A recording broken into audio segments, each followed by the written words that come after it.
Hi hello నమస్తే welcome to our channel. నేను మీ సౌజన్య. సమంత నాగచైతన్య విడిపోవడం ప్రస్తుతం సోషల్ మీడియాలో చర్చనీయాంశంగా మారిన సంగతి తెలిసిందే.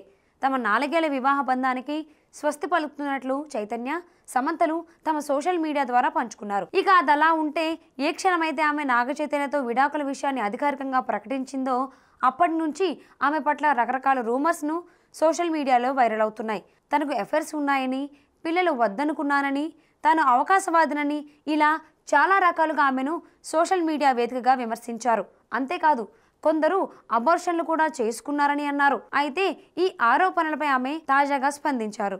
తాను ఓవైపు విడాకుల బాధ నుంచే బయటపడలేకపోతున్న సమయంలో తనపై ఇలా రూమర్స్ స్ప్రెడ్ చేస్తూ పర్సనల్ గా అటాక్ చేయడం సరైనది కాదని ఆవేదన వ్యక్తం చేసింది సమంత. ఎవరేమన్నా తనపై ప్రభావం పడదని, కఠిన సమయంలో తనకు అండగా నిలిచిన వారందరికీ థ్యాంక్స్ అంటూ సోషల్ మీడియాలో ఓ పోస్ట్ చేశారు. ఇక అదలా ఉంటే సమంతకు ఆమె హెయిర్ స్టైలిస్ట్ ప్రీతం జుకాల్కర్ మధ్య ఏదో సంబంధం ఉందన్న ఆరోపణపై తాజాగా జుకాల్కర్ స్పందించారు. తాజాగా ఆయన ఓ ఇంగ్లీష్ మీడియాతో మాట్లాడుతూ ఈ విషయంపై చైతన్య మౌనం తనను కలవరపెడుతోందని అన్నారు. నేను సమంతను జీజీ అని పిలుస్తానని అందరికీ తెలుసు. జీజీ అంటే సోదరి అని అర్థం. నాకు నాగచైతన్య కొన్నేళ్లుగా తెలుసు.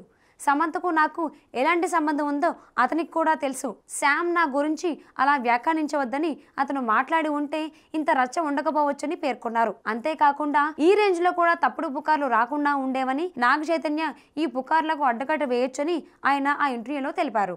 ఛానల్ను సబ్స్క్రైబ్ చేయడం మర్చిపోవద్దు. గంట కొట్టడం అస్సలు మర్చిపోవద్దు.